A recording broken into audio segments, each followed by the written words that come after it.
Palakkad കഞ്ചിക്കോട്ടെ കാഴ്ചപരിമിതിയുള്ള PT5 കാട്ടാനയെ മയക്കുവെടി വെച്ച് പിടികൂടാനുള്ള നീക്കങ്ങൾ തുടങ്ങി. ആനയുടെ ഏറ്റവും പുതിയ ദൃശ്യങ്ങൾ 24-ന് ലഭിച്ചു.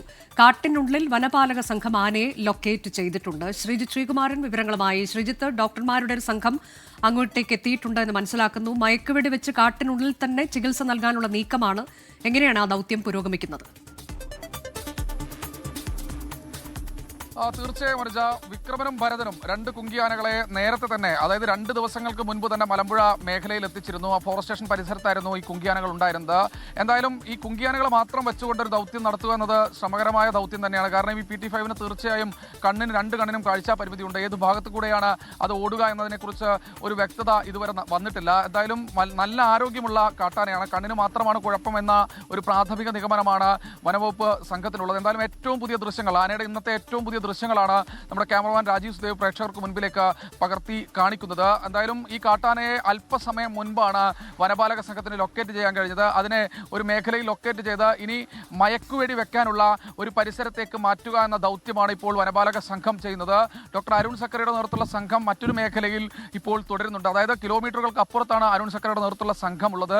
അവരും വനത്തിനുള്ളിൽ തന്നെയാണ് ഉള്ളതെന്നാണ് മനസ്സിലാക്കുന്നത്. 2 കുങ്കിയാനകളും അവിടെയുണ്ട്.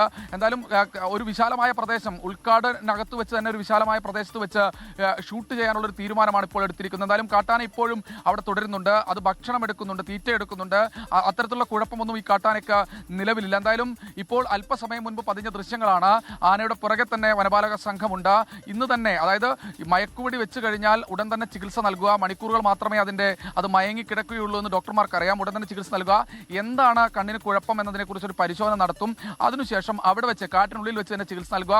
കൂടുതൽ എന്തെങ്കിലും കുഴപ്പമുണ്ടെങ്കിൽ മാത്രം അതിനെ കൂടുതൽ ഡോസ് നൽകിക്കൊണ്ട് ഇവിടെ നിന്ന് മാറ്റി ധോണിയിലെ ആന പരിപാലന കേന്ദ്രത്തിലേക്ക് മാറ്റാനുള്ള ഒരു തീരുമാനമാണ് ഇപ്പോൾ എടുത്തിരിക്കുന്നത്. കൃത്യമായ നിർദ്ദേശങ്ങൾ നൽകിക്കൊണ്ട് വനമന്ത്രിയും ഇവിടെ തന്നെ, അതായത് പാലക്കാട് ജില്ലയിൽ തന്നെ വനമന്ത്രി AK ശശീന്ദ്രനും തുടരുന്നുണ്ട്. ഉച്ചയ്ക്ക് 3 മണിക്ക് ഒരു അവലോകന യോഗവും ഇതുമായി ബന്ധപ്പെട്ട് ചേരുന്നുണ്ട്. അനുജ, ശ്രീജിത്ത്, ഇത് മയക്കുവെടി വെച്ചാൽ അതിന്റെ ആരോഗ്യം എങ്ങനെയാണ്? അത് താങ്ങാനുള്ള ആരോഗ്യമുണ്ടോ? അനുജ, അതിന് മറ്റു പ്രശ്നങ്ങളില്ല. അതിന്റെ പിണ്ടമൊക്കെ പരിശോധിച്ചതിന്റെ അടിസ്ഥാനത്തിൽ, പിണ്ടിയൊക്കെ പരിശോധിച്ചതിന്റെ അടിസ്ഥാനത്തിൽ മറ്റു കുഴപ്പമില്ല. ആനപ്പിണ്ടത്തിന് മറ്റു കുഴപ്പങ്ങളൊന്നുമില്ല. ആനയുടെ ആരോഗ്യം പൂർണ്ണമായി ഓക്കെയാണ് എന്നൊരു നിഗമനമാണ് ഇപ്പോൾ വനപാലക സംഘത്തിനുള്ളത്. ഇന്നലെ ഡോക്ടർ അരുൺ സക്കറിയുടെ നേതൃത്വത്തിൽ രാത്രി വൈകിയും യോഗങ്ങൾ ഉണ്ടായിരുന്നു. അതിലൊക്കെ തന്നെ മറ്റു കുഴപ്പങ്ങളൊന്നുമില്ല മയക്കുവെടി വെക്കുന്നതിൽ എന്ന ഒരു തീരുമാനത്തിലേക്കാണ് എത്തിയിരിക്കുന്നത്. കണ്ണിന് മാത്രമാണ് കുഴപ്പമുള്ളത്. നല്ലവണ്ണം തീറ്റ എടുക്കുന്നുണ്ട് എന്നാണ് ഇപ്പോൾ വനംവകുപ്പ് കണ്ടെത്തിയിരിക്കുന്നത്. അതായത് സ്ഥിരം ഈ കാട്ടാനയെ നിരീക്ഷിക്കുന്നുണ്ട് വനപാലക സംഘം. ഫോറസ്റ്റ് വാച്ചർമാരും വനവകുപ്പ് ജീവനക്കാരും ഒക്കെ ഇതിന്റെ പിറകെ തന്നെ ഉണ്ട്. അത് ഏതാണ്ട് ജൂലൈ 12 മുതൽ നമ്മുടെ ക്യാമറമാൻ രാജീവ് സുദേവ് ആ ദൃശ്യങ്ങൾ പകർത്തി കാഴ്ചപരിമിതിയുള്ള PT5 കാട്ടാനയെ മയക്കുവെടി വെച്ച് പിടികൂടാൻ ദൗത്യം തുടരുകയാണ്.